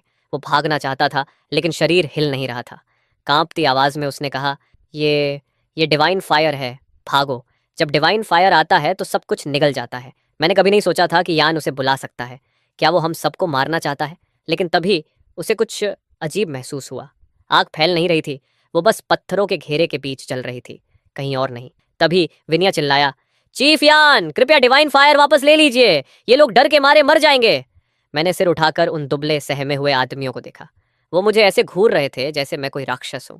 मेरे होठों पर हल्की मुस्कान आई। बिना ताकत दिखाए इन आदिम लोगों से सम्मान पाना नामुमकिन है। अगर मैं उन्हें अपनी क्षमता ना दिखाऊं तो वो मुझे बस एक पागल आदमी समझते रहेंगे। दूसरी तरफ लोग फुसफुसा रहे थे। अभी विनुआ ने क्या कहा? उसने कहा, यान डिवाइन फायर बुझा सकता है। ये कैसे मुमकिन है? डिवाइन फायर तो देवताओं का श्राप है। जब तक सब कुछ जल ना जाए वो बुझता नहीं। तभी विनुआ ने हाथ बांध कर गर्व से कहा, मैंने पहले ही कहा था ना, चीफ यान डिवाइन फायर को पैदा भी कर सकते हैं और बुझा भी सकते हैं। असंभव। ये तो हमारी पूरी दुनिया की समझ के खिलाफ है। लोगों की आंखों में डर और सदमा दोनों थे। उनके लिए डिवाइन फायर देवताओं की सजा था, ऐसी चीज जो कभी किसी इंसान के नियंत्रण में नहीं हो सकती। लेकिन इस समय वो आग मेरे सामने जल रही थी और मैं उसे खिलौने की तरह इस्तेमाल कर रहा था। मैं उनकी स्तब्ध निगाहों को देखकर मुस्कुराया। घुटनों के बल झुको और उस नींव का हिस्सा बनो जिस पर मैं अपना महान क्लैन बनाऊंगा। फिर मैंने एक लकड़ी उठाई और कैंप फायर की जलती लकड़ियों को अलग किया। उसके बाद एक बड़ा पत्थर उठाकर आग के ऊपर रख दिया। अभी एक पल पहले जो लपटें तेजी से जल रही थीं, अगले ही पल सफेद धुआं छोड़ते हुए बुझ गई। डिवाइन फायर खत्म हो चुका था। जैसे ही मैंने पत्थर हटाया, पूरे क्लैन से एक साथ दहशत भरी चीख निकल गई। आग बुझ गई! सबकी आंखें फटी रह गईं। डिवाइन फायर सच में बुझ चुका था। वो डिवाइन फायर जिसे वो हर चीज को राख बना देने वाली देवताओं की सजा मानते थे, उसे यान ने अपनी मर्जी से बुझा दिया था। उसने सच में डिवाइन फायर बुझा दिया। ये कैसे मुमकिन है? कोई इंसान ऐसा कैसे कर सकता है? कुछ लोग तो डर के मारे कांपने लगे। उनके लिए मैं अब इंसान नहीं रहा था। ये कोई राक्षस है। लेकिन कुछ लोग अब भी अपनी आंखों पर भरोसा नहीं कर पा रहे थे। जिस डिवाइन फायर को वो देवता मानते थे, वो मेरे हाथों में किसी खिलौने की तरह कंट्रोल हो रहा था। दूसरी तरफ विनूफा भी पूरी तरह स्तब्ध खड़ा था। उसके दिमाग में वो पुरानी यादें घूम रही थीं जब डिवाइन फायर ने पूरा जंगल जला दिया था। लेकिन इस समय वही आग मेरे सामने पूरी तरह बेबस थी। तभी विनवा जोर से हंस पड़ा। हाँ हाँ हाँ, तुम लोग सच में कुछ नहीं जानते। हमारे चीफ यान के लिए डिवाइन फायर कंट्रोल करना बच्चों का खेल है। अगर तुमने उन्हें फिशिंग करते और ग्रिल्ड फिश बनाते देख लिया ना, तो डर के मारे बेहोश हो जाओगे। उसके साथ विनुली और विनुला भी बाकी लोगों का मजाक उड़ाने लगे। ये देखकर बाकी ट्राइब मेंबर्स गुस्से से जल उठे। हाँ हाँ, यान ने डिवाइन फायर बना दिया, यान ने बुझा भी दिया। और तुम तीनों बस खड़े होकर तमाशा देखते रहे। तभी नदी किनारे से आवाज आई, चीफ रस्सी हिल रही है। सबकी नजर तुरंत उधर गई। विनूली और विनूला नदी के किनारे खड़े थे और दोनों मिलकर एक लंबी बेल को पकड़कर खींच रहे थे। वो बेल मेरे फिशिंग नेट से बंधी हुई थी। मैंने उन्हें पहले फिशिंग सिखाने की कोशिश की थी, लेकिन दोनों इतने प्रिमिटिव थे कि नेट को देखकर बस घूरते ही रह गए। आखिरकार मुझे खुद नेट फेंकना पड़ा और सिर्फ बेल पकड़ाकर कहना पड़ा, जैसे ही हिले पूरी ताकत से खींचना। अब दोनों पूरी जान लगाकर बेल खींच रहे थे। बाकी लोग उन्हें हैरानी से देख रहे थे। ये लोग कर क्या रहे हैं? नदी से बेल क्यों खींच रहे हैं? कोई ट्रेनिंग है क्या? तभी विनुआ ने सीना चौड़ा करके कहा, तुम्हें समझ नहीं आएगा, ये लोग फिशिंग कर रहे हैं। उसकी ये बात सुनते ही पूरी भीड़ में हलचल मच गई। क्या फिशिंग? तो तुम सच बोल रहे थे? यान सच में फिशिंग कर सकता है? वाइनवा जोर से हंस पड़ा। मैं चीफ यान के बारे में झूठ क्यों बोलूंगा? अगर भरोसा नहीं तो खुद देख लो। लेकिन कई लोग अब भी शक भरी नजरों से देख रहे थे। उनमें से एक आदमी व्यंग्य से बोला, हाँ हाँ समझ गए, तुम्हारा चीफ यान सब कुछ कर सकता है। डिवाइन फायर बुला सकता है, बुझा सकता है, फिशिंग कर सकता है, शायद उड़ भी सकता होगा। दूसरा आदमी हंस पड़ा, हाँ, और शायद वो आसमान में उड़कर ड्रैगन भी पकड़ लाता होगा। पूरी भीड़ फिर से ताने मारने लगी। लेकिन तभी अचानक विनुली और विनुला ने जोर लगाकर कुछ बाहर खींच लिया। चीफ, हमने निकाल लिया! दोनों खुशी से चिल्ला उठे। मैंने हल्की मुस्कान के साथ उनकी तरफ देखा। अच्छा, अब नेट खोलो, इन्हें दिखाओ कि हमने नदी से क्या निकाला है। आज एक बार हमेशा के लिए इन्हें समझा दो कि हम फिशिंग कर सकते हैं या नहीं। जी चीफ। दोनों के चेहरे खुशी से चमक उठे। वो मुश्किल से भारी नेट को किनारे तक घसीट लाए। लेकिन जैसे ही बाकी लोगों ने नेट देखा, वो फिर हंसने लगे। ये क्या है? घास की चटाई? यही है तुम्हारा फिशिंग टूल? हमारी गुफाओं की चटाइयाँ इससे अच्छी हैं। अगर चटाई नदी में फेंकने से मछली मिलती है तो हम भी कर लेंगे। हर तरफ मजाक उड़ने लगा, लेकिन मैं बिल्कुल शांत था। मैं धीरे से आगे बढ़ा और नेट को एक झटके में उठाया। अगले ही पल सबकी सांसें रुक गईं। नेट के अंदर 4 बड़ी और 7 छोटी मछलियां बुरी तरह फड़फड़ा रही थीं। उनकी चमकती हुई स्केल्स सूरज की रोशनी में चमक रही थीं। पूरा माहौल अचानक शांत हो गया। ये सच में मछलियां हैं? इतनी सारी? यन ने सच में फिशिंग कर ली। पहले डिवाइन फायर और अब ये। आखिर पागल कौन है, वो या हम? तभी एक बड़ी मछली जोर से उछली और धूप में उसकी चमकती स्केल्स सबकी आंखों में पड़ गईं। सब लोग उन फड़फड़ाती मछलियों को ऐसे देख रहे थे जैसे उनकी पूरी दुनिया टूट रही हो। तभी मैंने हल्की मुस्कान के साथ कहा, कुछ मछलियां हम देखकर ही इतने शॉक्ड हो गए? अभी तो तुम लोगों ने ग्रिल्ड फिश भी नहीं देखी।